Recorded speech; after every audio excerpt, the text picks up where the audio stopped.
Assalamualaikum warahmatullahi wabarakatuh. Apa khabar anak-anak yang dirahmati Allah Subhanahu wa taala sekalian? Baiklah, jom kita bincang tentang si pintar IBS musalah hadis yang ke-4 turas Al-Quran dan As-Sunnah, kurikulum Asy-Syahadah Al-Ulya Ulil Albab. Pada kali ini insya-Allah kita akan bincangkan bait yang ke-10 hingga bait yang ke-12 dari matan Al-Manzumah Al-Baiquniyah.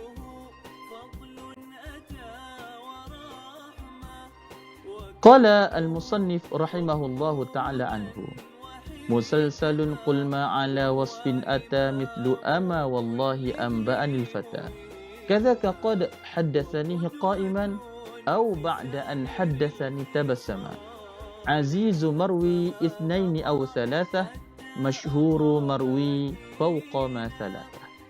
Katakanlah hadis musalsal adalah yang mengandungi sifat tertentu seperti, demi Allah, seorang pemuda mengkhabarkan kepadaku.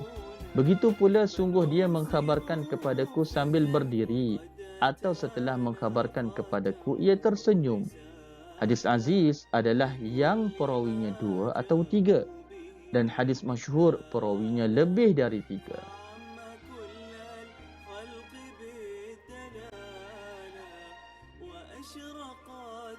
Bait yang ke-10 hingga bait yang ke-12 dari matan Al-Manzumah Al-Baiquniyah ini menerangkan kepada kita tentang 3 jenis hadis, iaitu hadis musalsal, hadis al-aziz dan hadis al-masyhur. Apakah ia hadis musalsal? Hadis musalsal diartikan sebagai huwa ma tatabu'u ruwatihi aw riwayatihi ala wasfin wahid. وتتبع الرواة على وصف أعم من أن يكون قوليا أو فعليا أو هما معا. Ataupun dan ia diartikan dalam definisi yang lain, huwa tatabu'ur rijali isnadihi ala sifatin aw halatin lirruwati taratan wa lirriwayati taratan ukhra. Maksudnya, hadis musalsal ialah hadis yang berantai-rantai perawi dan riwayat di atas satu sifat, iaitu pada masa yang sama ia juga periwayat, dan berangkai-rangkai satu sifat itu di atas sifat yang am. Mungkin am itu bentuknya dalam qauli ataupun kata-kata, atau fi'li iaitu perbuatan, ataupun kedua-duanya sekali. Dan dalam definisi yang lain, ia diartikan sebagai satu turutan rangkaian perawi pada suatu sanad dalam satu sifat atau hal keadaan tertentu bagi setiap perawi, dan kadang-kadang ia juga berlaku pada periwayatannya. Kemudian hadis aziz didefinisikan sebagaimana berikut. Huwa ma rawahu ithnani faqat walau fi martabatin wahidah. Hadis aziz ialah hadis yang diriwayatkan oleh 2 orang perawi sahaja, walaupun dalam satu tabaqat iaitu peringkat dalam sanad. Manakala hadis masyhur ditakrifkan sebagai ma rawahu thalathatun fa akthar walau fi tabaqatin wahidatin walam yattasil darajat at-tawatur. Maksudnya hadis masyhur ialah hadis yang diriwayatkan oleh 3 orang perawi atau lebih dalam satu tabaqat iaitu peringkat, dan tidak sampai ke tahap hadis mutawatir. Ma hukmul musalsal wal aziz wal masyhur? Apakah hukum bagi ketiga-tiga jenis hadis ini? Hukmuha min aqsamis sahihi awil hasani awil dha'ifi.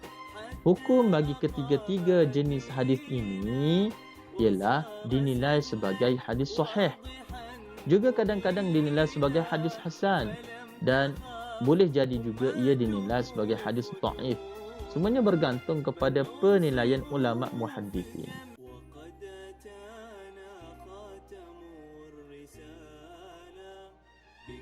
Baiklah,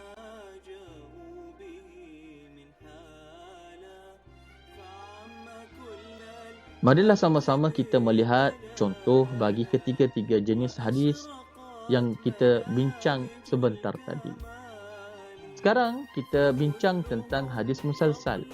Hadis musalsal terbahagi kepada 3, iaitu qauliyan, fi'liyan dan huma ma'an ataupun qawliyan wa fi'liyan ma'an. Hadis musalsal qawli sebagaimana hadis yang diriwayatkan oleh Mu'adz radhiyallahu anhu, sebagaimana Rasulullah sallallahu alaihi wasallam berkata kepadanya, iaitu kepada Mu'adz radhiyallahu anhu, ya Mu'adz, inni uhibbuka, wahai Mu'adz, sesungguhnya aku sayang pada kamu, iaitu sayang dalam arti kata sayang sebagai seorang sahabat. Faqul, maka katakanlah apa? Katakanlah fi duburi kulli salatin, pada setiap hujung solat ataupun setelah kamu selesai mengerjakan solat, Allahumma a'inni ala zikrika wa syukrika wa husni ibadatik. Katakanlah doa yang tersebut. Fa innahu musalsalun biqauli kullin minar ruwati liman yarwihi anhu wa inni uhibbuka faqul. Maka hadis ini dikira sebagai hadis musalsal qauli kerana setiap perawi yang meriwayatkan hadis ini akan mengucapkan, ya fulan inni uhibbuka faqul, sebagaimana yang disabdakan oleh Nabi sallallahu alaihi wasallam kepada Sayyidina Mu'adz radhiyallahu anhu.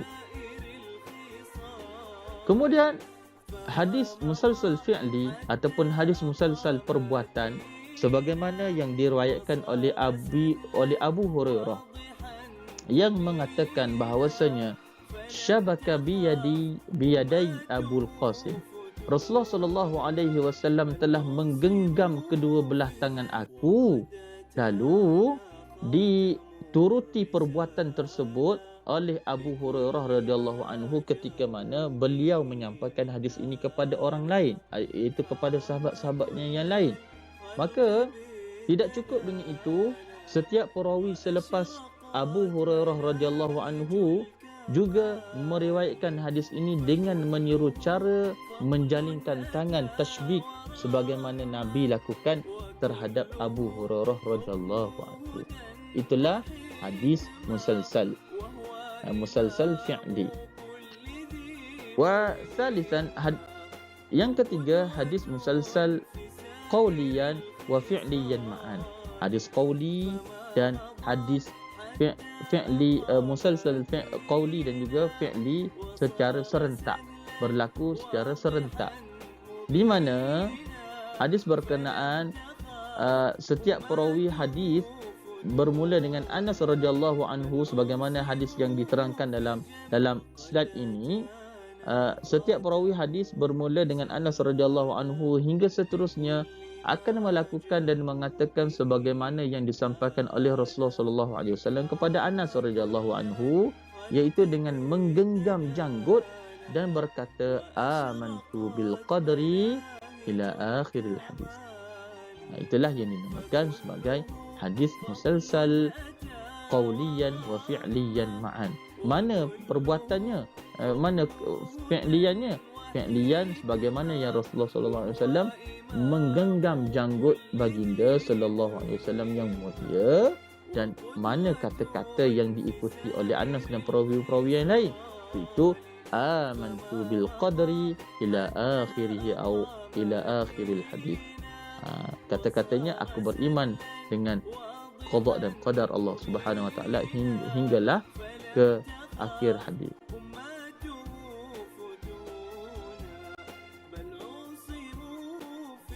Kemudian contoh hadis aziz ialah sebagaimana berikut. Ma rawahu syaikhan min haditsin Anas wal Bukhari min haditsin Abi Hurairah radhiyallahu anhu anna Rasulullah sallallahu alaihi wasallam qala la yu'minu ahadukum hatta akuna ahabba ilaihi min walidihi wa waladihi wan nasi ajma'in. Didapati matan hadis tersebut juga diriwayatkan oleh dua orang perawi dalam setiap tabaqat sanad. Bermaksud setiap hadis ini juga diriwayatkan oleh perawi yang lain seramai dua orang, sebagaimana keterangan yang diberikan.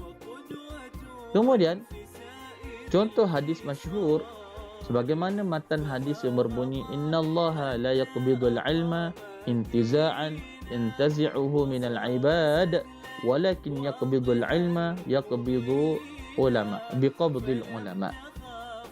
Matan hadis ini diriwayatkan oleh 3 orang perawi ataupun lebih. Dan itulah contoh bagi ketiga-tiga hadis yang kita telah bincang pada hari ini, iaitu hadis musalsal, hadis al-aziz dan juga hadis al-masyhur. Sekian saja daripada kami, tim Si Pintar IBS Mustalah Hadis tingkatan 4. Selamat belajar dan kami doakan kecemerlangan adalah milik anak-anak sekalian. Assalamualaikum warahmatullahi wabarakatuh.